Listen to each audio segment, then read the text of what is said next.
On Friday, the 19th of November 2021, a delegation of Southeast leaders led by 93-years-old former Minister of Aviation in the First Republic, Chief Mbazulike Amechi, paid a historic visit to the Nigerian President, Muhammadu Buhari.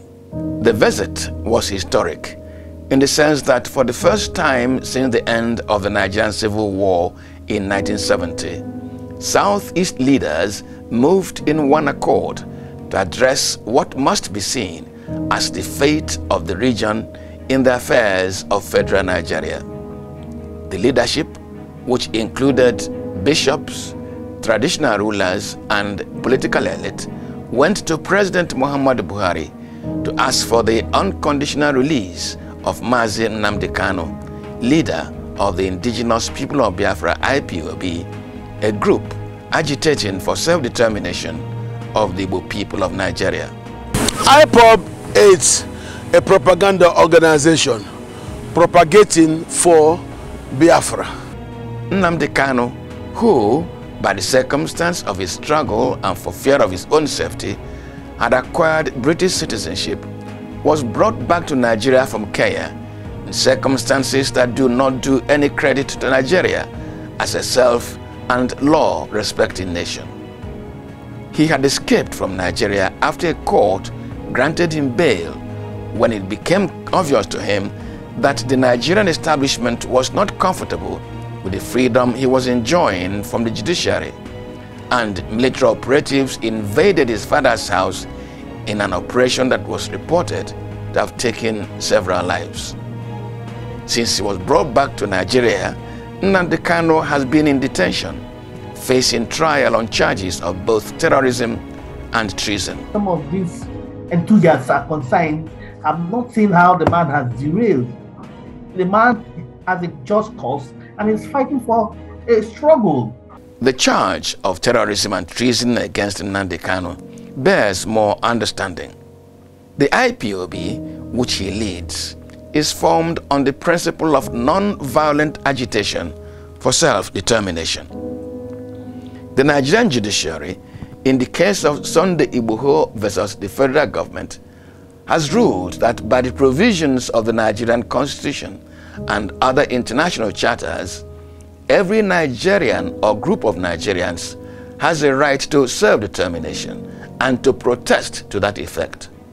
In other words, the separatist agitation by non-violent means embarked upon by Nnamdi Kanu and the IPOB does not offend the Nigerian Constitution. That is the position of the court. It is his fundamental right. It is his right to say, look, we're not satisfied with what's going on.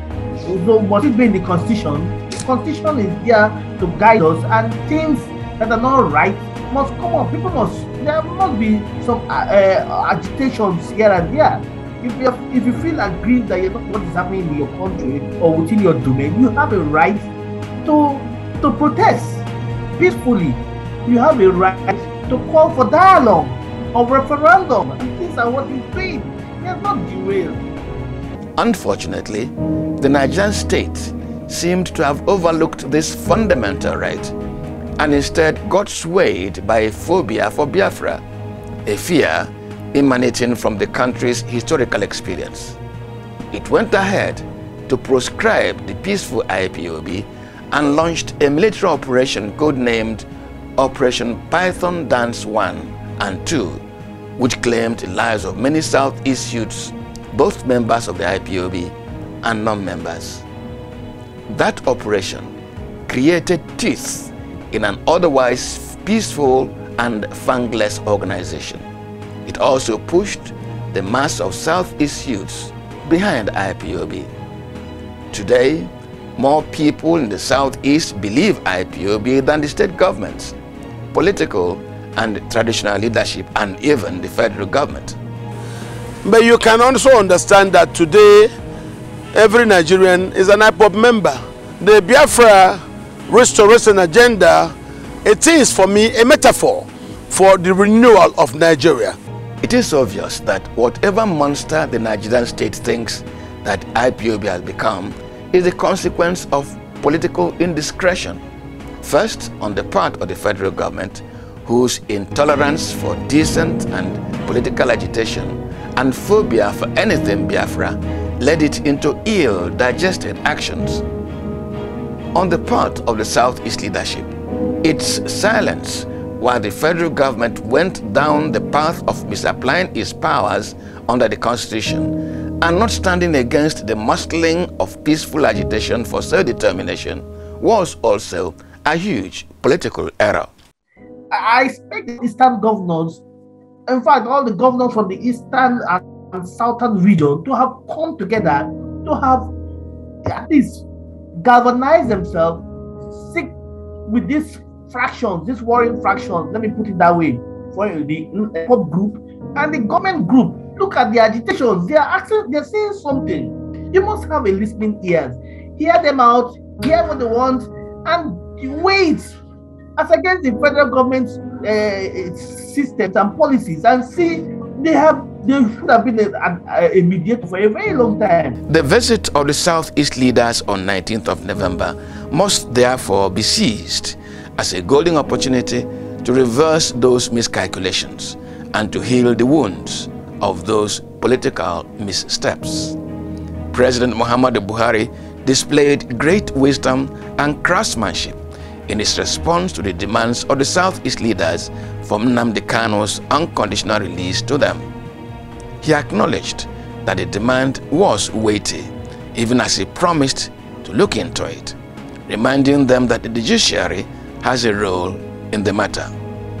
These are true, as much as it is true that the federal government has the powers under the law to discontinue the case against Nnamdi Kanu to resolve the challenge and heal a nation very much in need of rapprochement. What we will need, as we are doing currently, is to build a pan-Nigerian consensus through which we can now, as a group, tell the Fulani to allow a renegotiation of Nigeria to include the aspirations of all. If you are alleging he committed treasonable felony, let's commence trials. Let's see how that, those cases will lead. Furthermore, Nnamdi Kanu is a metaphor for discontent and unfair and inequitable treatment which many component parts of the country complain of.